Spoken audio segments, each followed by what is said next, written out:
having the opportunity to see what goes into a business at such an early age really sets the scene for things going forward, and you have a better sense of understanding of when you do go through further training and get to the point where you do have an idea and you want to take it to market.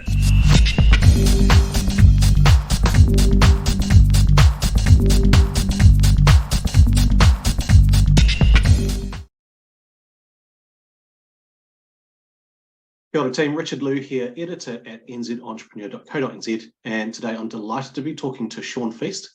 Sean is a PhD student from the University of Canterbury who has jumped into, I guess, the entrepreneurship side of things based on the research he's been doing. Super exciting. It's in the field of chromatography. You're going to have to correct me there, Sean. Welcome and thanks for joining us today. Kia ora, Richard. Thank you very much for the introduction. It's a pleasure to be here. I'm the CEO and founder of Precision Chroma. We've been running about a year now, and we are trying to revolutionise the bioseparations industry using our 3D printed chromatography columns. Right. Now, for the people watching this who are going like, okay, I'm lost already. Can you sort of translate that for us into like how that actually plays out, and what might be the impact if you get this work, to where you want it to get to? Yeah, for sure. So not many people have probably heard of chromatography, but it's a really useful process in the manufacture of biological pharmaceuticals. So these are all new age drugs. So a really good example is the COVID-19 vaccine, which was made of mRNA, but there's also a lot more common therapeutics out there. So insulin is a protein, one of the biggest drugs in the world. There's also a number of other therapies that are emerging now that are all biologically based. So chromatography is a process used in manufacturing these really important drugs. And what we're aiming to do is to make that process much faster for people in industry, to shorten the production time, to reduce the cost to produce these fantastic drugs, and essentially, hopefully, those savings we passed on to the consumer, reducing the cost of those drugs, as also speeding the development of them as well. There's a lot of really amazing life-saving technologies that are in the pipelines that need the speed of production and reduce of costs to get through to those people that need it. Right. And now I know that your sort of technology involves 3D printing. What is it that makes what you've discovered or what you're working on that different to what currently, say, manufacturers might be doing at the moment? Yeah, it's a great question. So I'll expand a little bit more on the chromatography process. So you can think of chromatography as a filtering process. You have a mixture of components, some good, some bad, and you want to pick out a specific component from that mixture.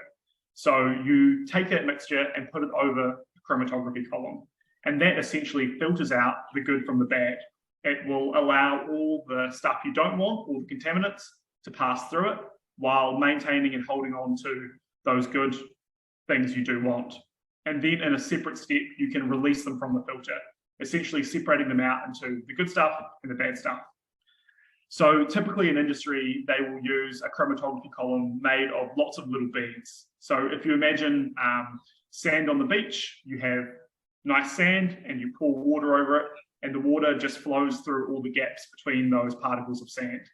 So essentially the same thing. That's how those filters work. They operate with random gaps between these beads that allow for the flow of this material to go through, the good stuff being bound and the bad stuff coming through separately. So where we're using 3D printing is to redesign that column structure. Instead of having gaps between random beads, we're designing flow channels throughout that structure that operate in a much more understood way than those random flow channels. It also allows us to do some really interesting things that previous chromatography columns couldn't, around combining a number of pre-steps used for chromatography that are required to make sure things don't block the chromatography column. So things that are too large to fit through those gaps between beads, they have to normally be removed beforehand. With our technology, because we can design these flow channels, we can make them large enough that they won't block, and all of that larger particulates can go through in a single step. Right. So at the end of the day, the manufacturer is going to save some steps and ultimately leading to time savings, which, as you say, hopefully will result in the drugs that reach market being out there at a lower cost for the users, for the customers.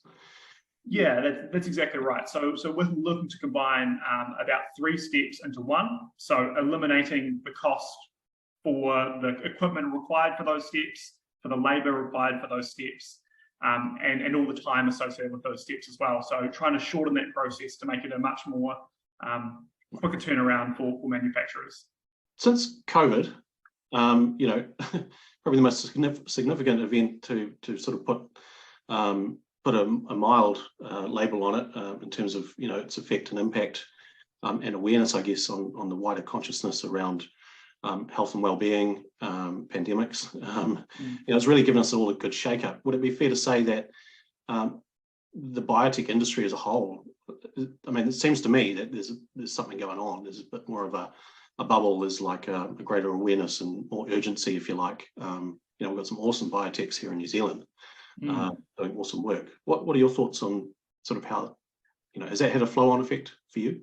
Yeah, for sure. So obviously during that pandemic, there was a massive push to get vaccines developed and then get them distributed and produced around the world. And I think New Zealand really suffered the effects of that, of being one of the last countries to receive the vaccine because of our size and because of our position in the world. A lot of those companies that were doing that development and had that manufacturing in-house were the first to get it. And I think all countries around the world have noticed that and have seen the flow-on effects of money going into biotech to essentially build that infrastructure to quicken the process. So when we do have another pandemic, the time delay between when that vaccine is ready for production and is shipped out is minimized. But also, the development time as well is also crucial. So if we can speed the time it takes for companies to do that development work, so making small batches of the drug, getting it purified, getting it through to testing, getting those results, it's quite an iterative process. So there is a huge push for advancement in biotech, seeing the direct results of the pandemic and trying to prevent future pandemics as well. Building any business is difficult, even the most simple of businesses. But the challenge you're sort of taking on with this kind of technology sort of just blows my mind. I couldn't fathom doing it myself as a founder. What are some of the key barriers, do you think, facing biotechs in New Zealand, either that you've encountered personally with your own journey so far, or just, amongst colleagues in the wider industry? Yeah, it's quite an interesting one. So New Zealand has a rapidly growing biotech industry, which is fantastic. But a lot of what we do relies on the larger pharmaceutical companies overseas. So obviously we're catering to them, we're catering technology to them. So we have to actually get out there and get over to them to do testing on site with them. So while it's great being able to develop the technology here in New Zealand, as the biotech industry grows, we will be able to do testing here with companies in New Zealand that are also developing these biological drugs and doing that biological manufacture. But for the meantime, we're looking to Australia and the US to be able to test our technology and have it proven in industry to drive our go-to-market strategy. Right. So it's almost an issue of scale, here in New Zealand, right? Yes, yeah, for sure, definitely. It's we want to be able to deliver our technology on a commercial scale, and unfortunately, there are some companies here in New Zealand that do a lot of biological manufacture, but nowhere near the scale as Australia and the US and Europe. So tell me about how you found the transition from, purely on the academic side, or and I know it's applied in all the work you're doing. So and I know just the amount of work and effort that goes into any sort of tertiary sort of study. But how are you finding it being wearing the founder hat, so to speak, and now looking to commercialize? Has it been what you thought it would be? Yeah, so it's an interesting one.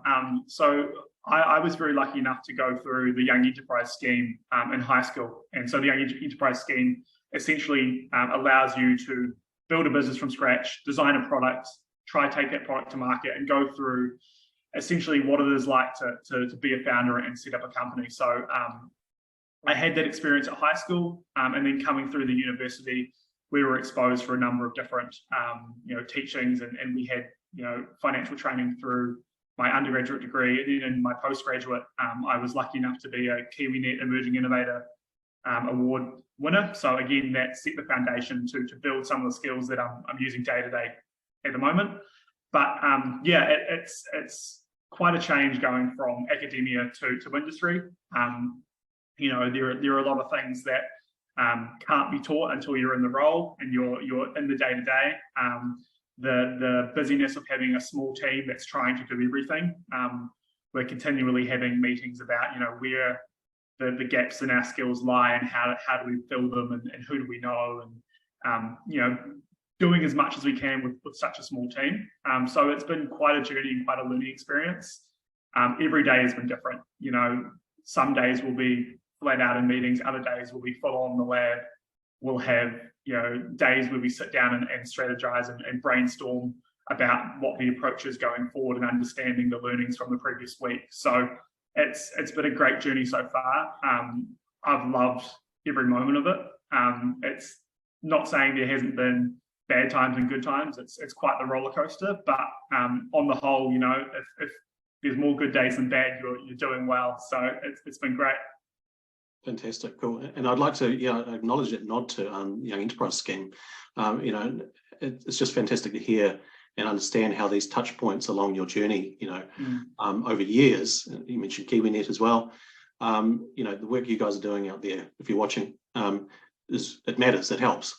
So. Oh yeah, definitely. I mean, it's one of those things. If you're not exposed to something like that, you have no idea that's a possibility, and that's a viable way forward. Having the opportunity to see what goes into a business at such an early age really sets the scene for things going forward, and you have a better sense of understanding of when you do go through further training and get to the point where you do have an idea and you want to take it to market. You say, oh well, yeah, okay. What do I need to do? I need legal documents set up. I need to have an understanding of my market that I'm going into. What would manufacture look like? Who would I get to do it? All those things, are sitting in the background of your mind from that early engagement.